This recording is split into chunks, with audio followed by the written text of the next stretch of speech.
هانترای عزیزم سلام، علی هانترید هستم و به استراتژی نیویورک خوش اومدید. اول میخوام چند تا نکته مهم رو قبل از شروع این آموزش به شما بگم و بعد آموزشش رو شروع میکنیم.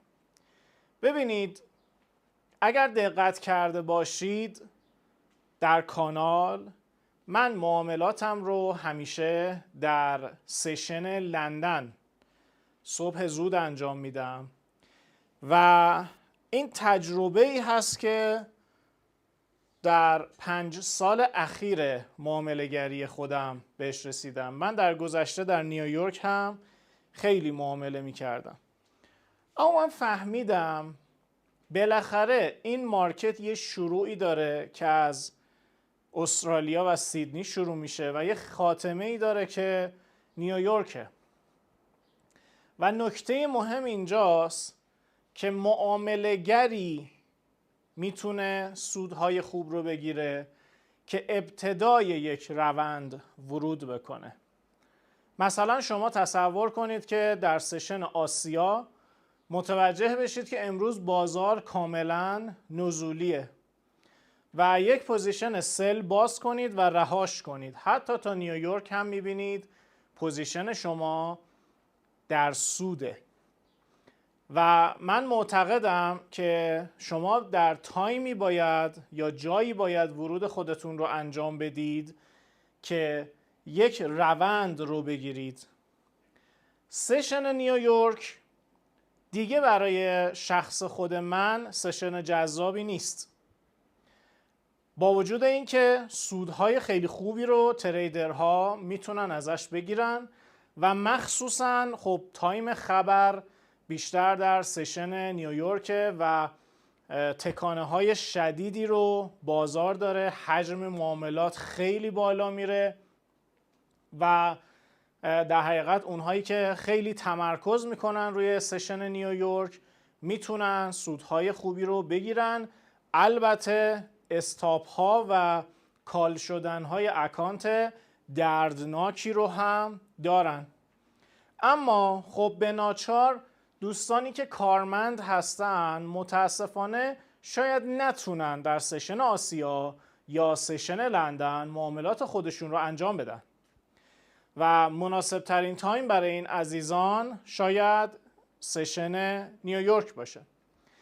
پس گفتم یکی از بزرگترین عیب‌های سشن نیویورک اینه که شما وسط یا حتی انتهای یک روندی وارد معامله میشید و از خوبی‌هاش اینه که اگر در تایم‌های پایین، تأکید میکنم تایم پایین، شما تحلیل خوبی داشته باشید میتونید ریواردهای جذابی رو بگیرید. نکته دوم کلاً در مورد استراتژی ها، چه استراتژی نیویورک، چه لندن و حتی چه آسیایی که به شما آموزش دادم. اولین چیزی که از خودتون میخوام، چون چند نفر از دانشجویان دوره کار جذابی کردن، مثلا یکی از دانشجویان دوره رفته و در حقیقت توی سشن لندن یه قلق جذابی رو برای خودش توسعه داده، بک تست گرفته و باهاش روی دلار کانادا معامله میکنه. یکی از دوستان همون USDJPY رو میاد در سشن لندن معاملش رو میگیره.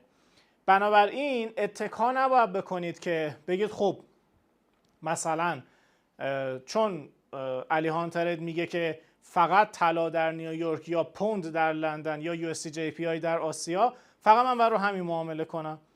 نه، شما هم میتونید خودتون استراتژی های خودتون رو بسازید. ببینید دوستان، فکر میکنین این استراتژی ها رو من چطور به دست آوردم؟ من اون روزهایی که پشت چارت نشستم، مثلا برای پوند، من ساعتها پشت چارت نشستم ببینم از کجا، چه زمانی، تحت چه شرایطی در حقیقت پوند حرکت خوبی میکنه توی لندن.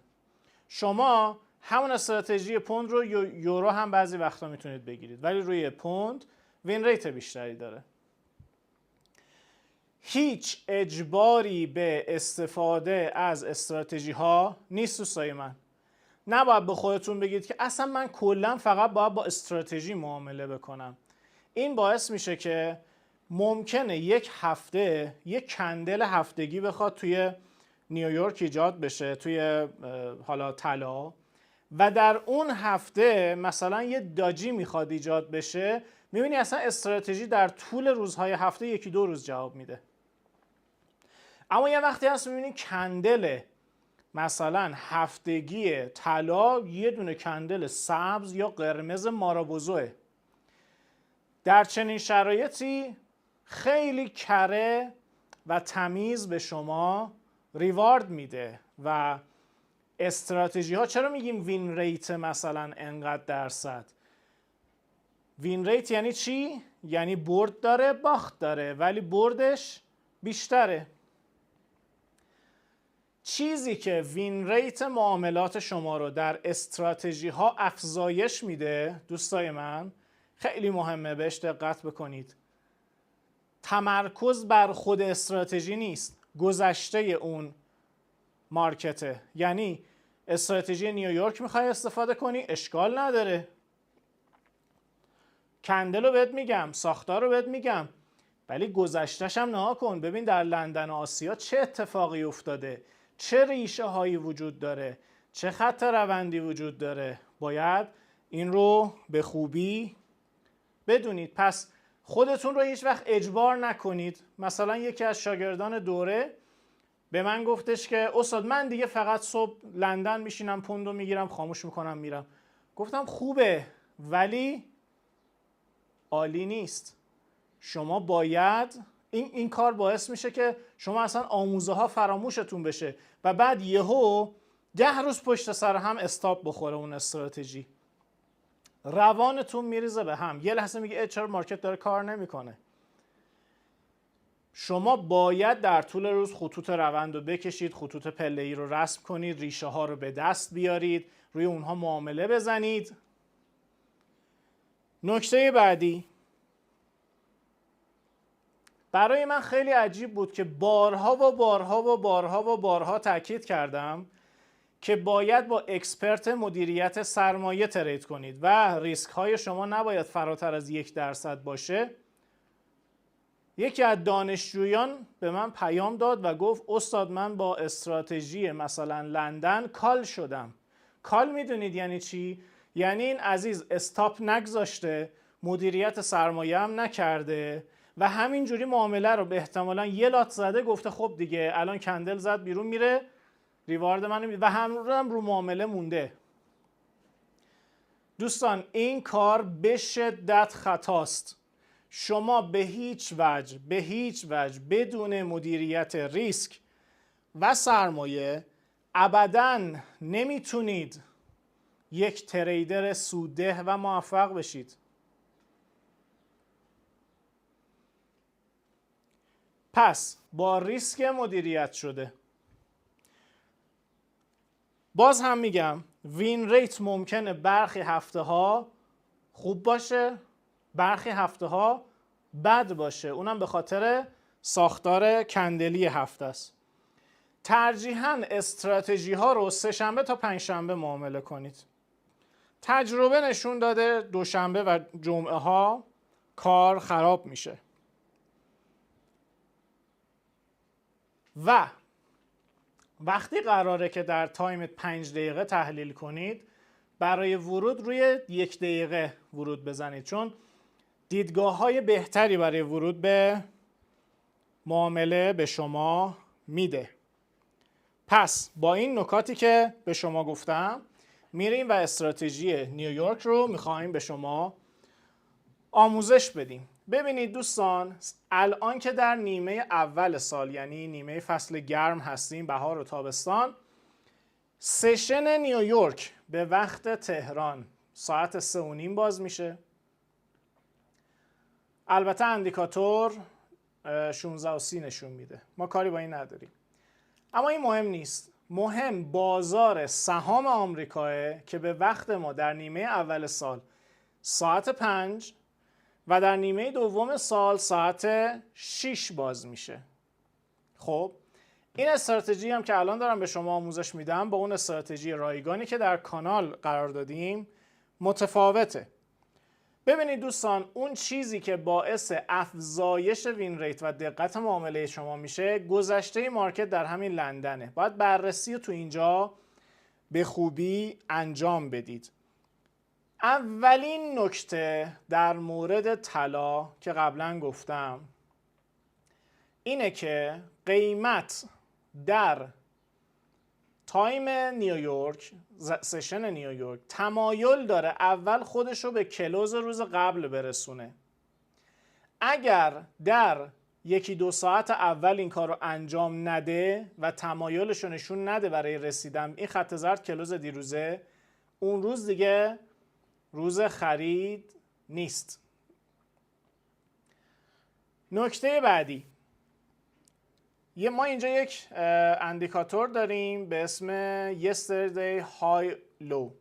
اون رو رسم کنید و فقط تیک در حقیقت yesterday نیویورک باز باشه. این استراتژی هم روی طلا هست. خب درسته که بازار سهام ساعت 17 باز میشه ولی استراتژی ما بر پایه تایم 17:30 به وقت تهران هست. نیمه دوم سال میشه 18:30. خب ما میایم چی کار میکنیم؟ کندل در حقیقت 17:30 رو در نظر میگیریم. خب ما اینجا چی داشتیم؟ یک اسپایک داشتیم که شروع کرده یک کانال نزولی ایجاد کردن. درسته؟ درسته یا نه؟ خب حالا اینجا اومده و یک خط روندی رو ما داشتیم. این خط روند ما هم هست دیگه در نیویورک. دو تا نقطه رو به هم وصل کنید میشه خط روند ما. بازار اومده از اینجا خارج شده، پول بک زده و بالا رفته. خب من برای اینکه این رو بگیرم حدوداً 10-11 تا قانون دارم. برخلاف استراتژی لندن که خیلی آسونه، این استراتژی طلا یه ذره قوانینش زیاده و برای همین خیلی باید تمرین بکنید. اولین نکته، شما باید ببینید روند کلی روز چطوره.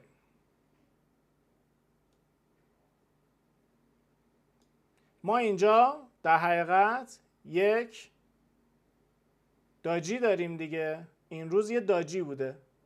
اگر این ناحیه رو من رسم کنم قیمت اینجا شروع شده. خب من خیلی باید روند روز برای من مهم باشه. جهت روند روز، ما اینجا یه رنج داریم اصلا کل روز تو این رنجه. این رنج اینجا. برای همین توی استراتژی نیویورک گفتم با وجود اینکه آخر روند داریم وارد میشیم، چون تایم مارکت اینقدره دیگه، در برابر اینقدر مارکت اینقدر 1/3 تقریبا ما میخوایم معامله بزنیم. دنبال ریواردهای عجیب غریب نباشید. 1 یا 2، نهایت 3. خب پس روند کلی، جهت، قانون اول روند کلیه. جهت روند فعلی، آقا ما اینجا الان وقتی سقف و کفای پایین تر داریم میزنیم نباید دنبال خرید باشیم مگر اینکه نشانه های صعود رو ببینیم که بهتون الان میگم. در زمانهایی که لندن رنج بوده اینجوری خیلی احتیاط کنید، به شدت شما رو اذیت میکنه. ما رسما اینجا در لندن یک رنج داشتیم، حرکت آنچنانی آروم بالا پایین کرده و اشک معامله گرایی که اینجا وارد شدن رو در آورده، ولی اونایی که اینجا توی سیدنی یه سل جذاب گرفتن حتی توی نیویورک هم استاپشون نخورده. قانون سوم، باید مدیریت ریسک کنید دوستای من. اگر معامله‌ای گرفتی سریع ریسک فری کن، حجمت هم به اندازه 50% کم کن، رهاش کن. یا برمیگرده ریسک فریت میکنه یا میره تیپی شما رو میده. اینجا جای استاپ خوردنهای سنگین نیستش دوستای من. قانون بعدی، باید خطوط پله‌ای رو به درستی رسم بکنید و بر اساس اون ورود خودتون رو بزنید. حالا در ادامه من به شما میگم. اما ما چی داشتیم؟ ما یک کندل تایید داشتیم. یادتون میاد چندین بار من بعد در موردش صحبت کردم. کندل تایید چند تا قانون داشت. این اگه یک کندل در نظر بگیریم،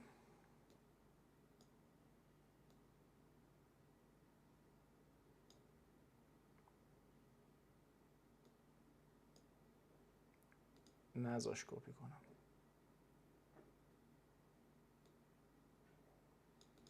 اگر ما اینو یک کندل در نظر بگیریم، یادتون هست که کندل تایید رو گفتیم آقا هر الگو یا هر ساختاری داریم، هر الگو یا ساختاری داریم و میخوایم تاییدیه بگیریم، باید کندل تایید رو ببینیم. کندل تایید چند تا ویژگی داشت. شماره 1، اگر قراره این خط بشکنه و بای بده، باید همجهت اون روندی که میخوایم، اینجا میخواد بره بالا، هم روند صعودیه، همجهت روند صعودی شما باید یک کندل قوی و خوب ببینید که از خانواده داجی یا پینبارا نباشه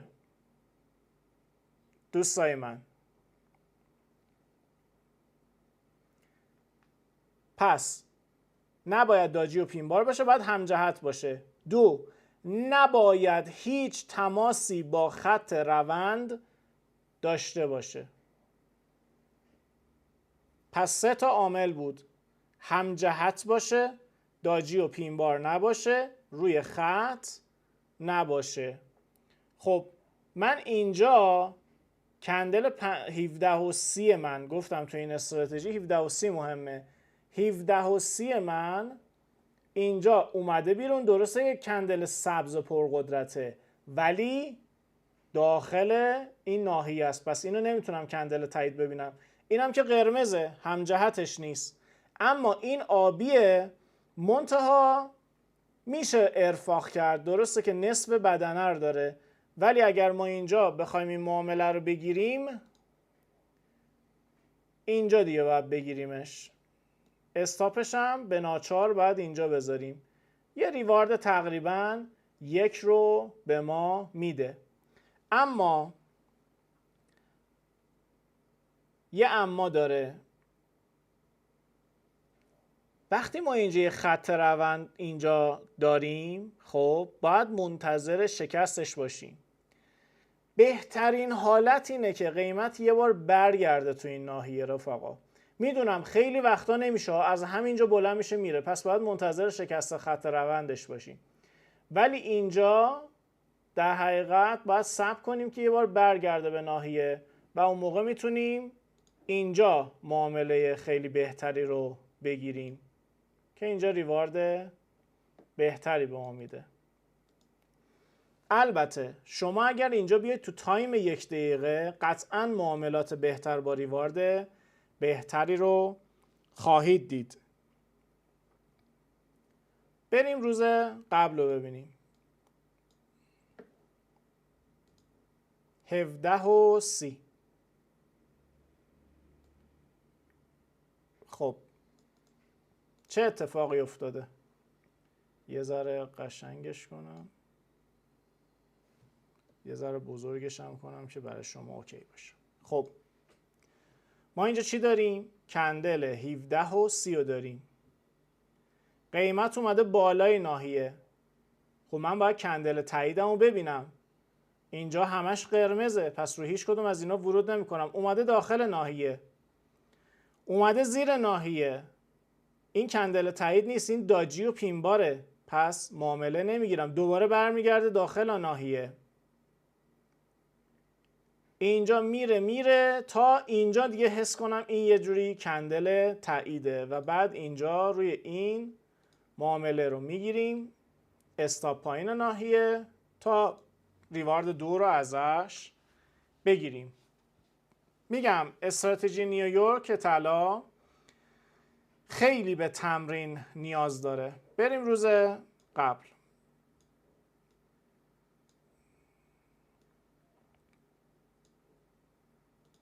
اول کندل 17 و 30 رو نشون میکنه.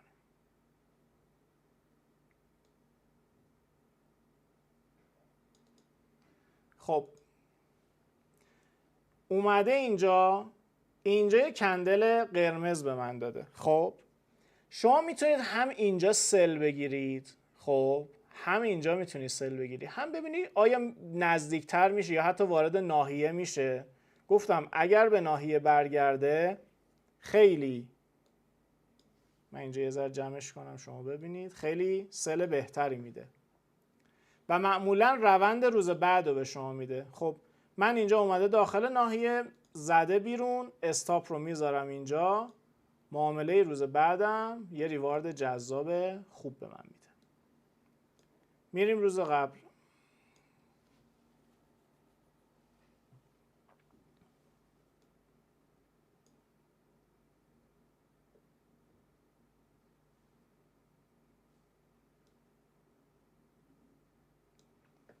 اینجا چی داریم؟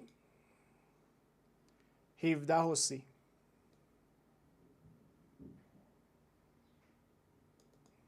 خب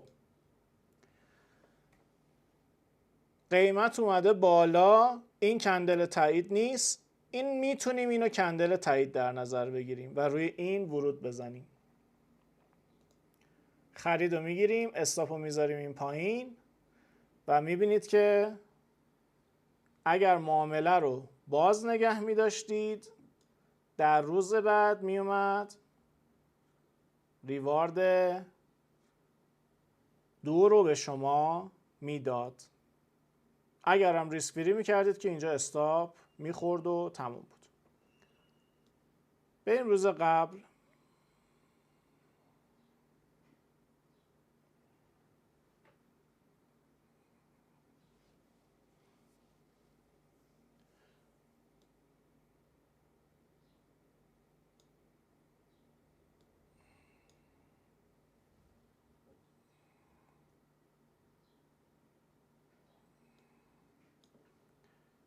الان که دارم ضبط میکنم، یعنی فکر میکنم در 4 سال اخیر ندیده بودم نیویورک اینقدر حرکتش خسته باشه. تا به حال اینجوری ندیده بودم هفته‌ای باشه که اینجوری باشه و فکر کنم یه حرکات خوبی رو در هفته‌های آینده خواهیم داشت. خب کندل 17 و 30. خیلی باید توی این استراتژی صبور باشید. خب اومده اینجا، اگر حتی این هم میخواستیم کندل تایید در نظر بگیریم روی خطه، باید وایسیم بیاد بیرون خط. اینجا نگاه کنین آبی کندل تاییده. کندل تایید رو دیدیم، صبر میکنیم برگرده به ناحیه. اینجا اومد به ناحیه، خرید رو میگیریم، ریوارد 1 یا 2 رو ست میکنید، میره روز بعد تیپی رو به شما میده.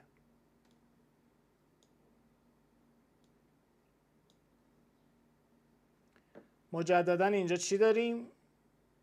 کندل 17 و 30. به دیگه از همینجا بلند شده رفته.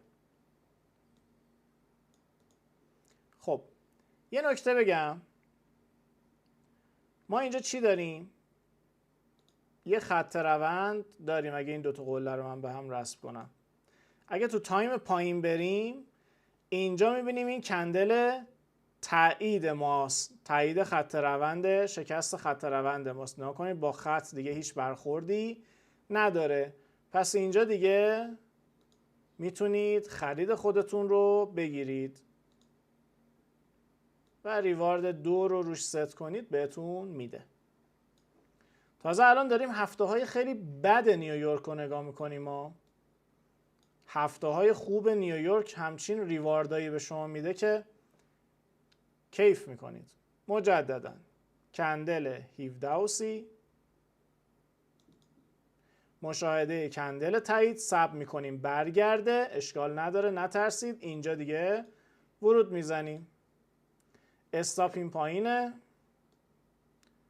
و اگر هم رهاش کنید و ریسک فریش نکنید میبینید که و نترسید، تا فردا ریوارد خوبی به شما میده.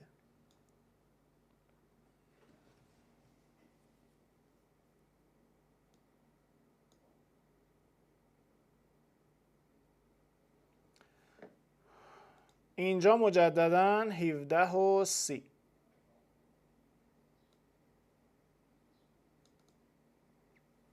اینجا کندل تایید رو دیدیم، صبر میکنیم برگرده به داخل بیس ناحیه، استاپ، رهاش هم بکنی روز بعدم بهت میده.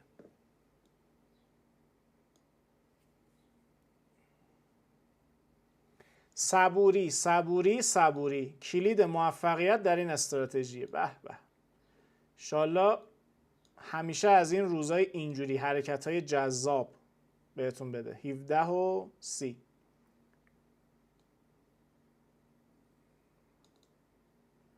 این دیگه وقتی اینجا روز روندش صعودی بوده و قبلش یه همچین خط روندی رو داشتید که شکسته، دیگه اینجاها باید خریدتون رو بگیرید، صبر نکنید تا به این کندل برسه. و اینجا هم خب همینجا هم ورود میکردید، ریوارد جذابی رو به شما میداد.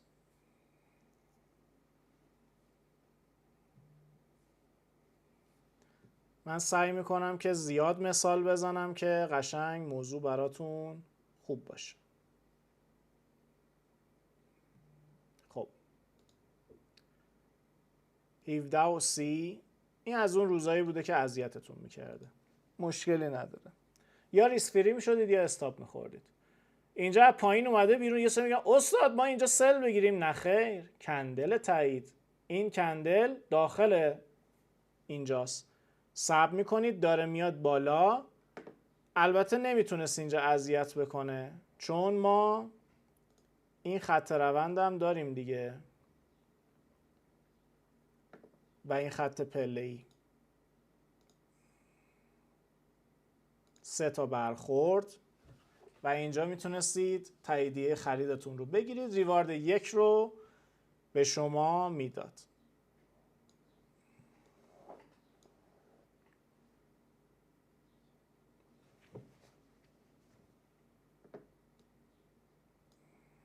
خب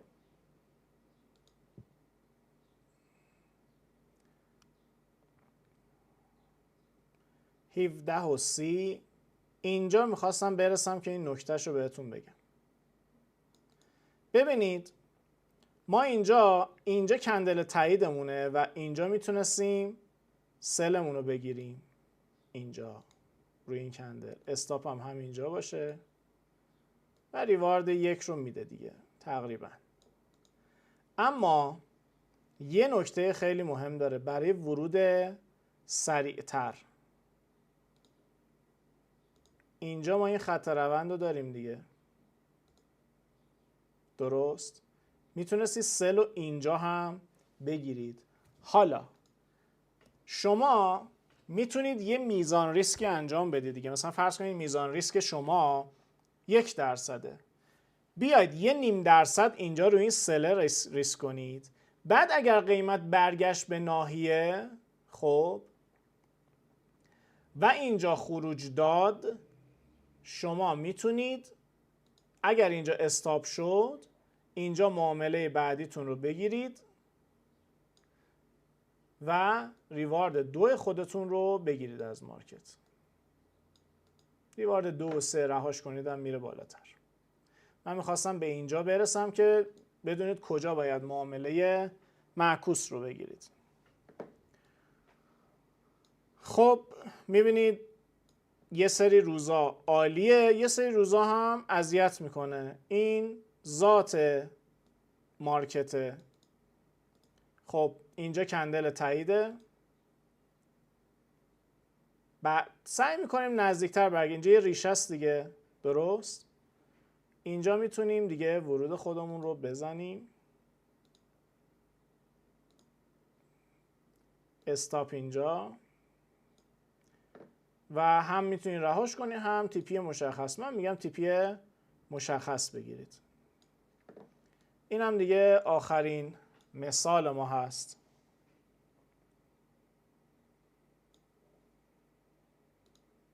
کندل 17 و 30.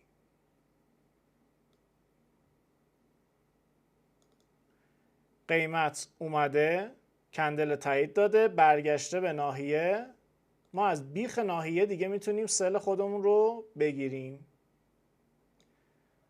و مارکت میاد و تیپی 3 رو میده.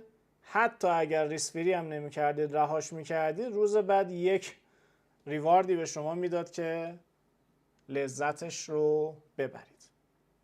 خب من مجددا میخوام یک مروری بکنم. چند تا قانون مهم. روند کلی روز مهمه. اگر روند کلی سله، در نیویورک هم باید سل بگیرید. مدیریت ریسکتون رو رعایت کنید. روی استراتژی ها 0.5%، اگه پراپ کار هستید 0.5% ریسک کنید و اگر استاپ شد میتونید روی معامله برعکس وارد بشید. زمانی که لندن رنجه خیلی احتیاط کنید، چون یه بازی میده ولی یه حرکت عالی رو انجام میده. اگر اهل ریسک نیستید ریسک فری کنید، فوقش دیگه اون روز سودی نکردید. ولی اگر اهل ریسک هستید معاملاتتون رو اجازه بدید سود خوبی به شما بده. کندل تایید فراموش نشه دوستای من. و باز هم میگم هیچ اجباری به استفاده از استراتژی ها نیست. با ریسک مدیریت شده معامله کنید. برخی هفته ها ممکنه وین ریت افتضاح باشه، برخی هفته ها پشت سر هم ریوارد خوب. مثلا همین هفته ای که گذشت استراتژی لندن 3 روزش خیلی اذیت کرد که اگر با گذشته مارکت درست تحلیل میکردید همون 3 روز رو میگرفتید، ولی 3 هفته گذشته هر روز به شما ریوارد 5 و 6 داد. پس یه نکته خیلی مهمم میخوام همینجا بگم. هانترای عزیزم، یکی از جاهایی که کلا تریدهای من دگرگون شد زمانی بودش که اتفاقی توی برنامه‌ای بودم و اون فرد راجع به سپاسگزاری صحبت میکرد. من خب انسان معنوی هستم، خدا رو هم سپاسگزارم، ولی بعضی وقتا توی این مارکت هم باید شکرگزار باشید. یعنی چی؟ یعنی یه هفته 2 هفته یه استراتژی به شما سود میده، خوشحال هر روز سپاسگزاری کن و اون روزی که معامله باز کردی و ریسک فری شدی یا استاپ خوردی باز هم سپاسگزار باش از خدایی که این جهان رو خلق کرده و این فرصت بازار مالی رو به شما داده که بتونید ازش کسب درآمد بکنید. دوستان این مارکت همیشه به شما سود نمیده و استاپ خوردن بخشی از داستانه. یکم این ویدیو طولانی شد ولی خیلی باید ببینیدش و نکاتش رو حتما باید یادداشت کنید. موفق باشید.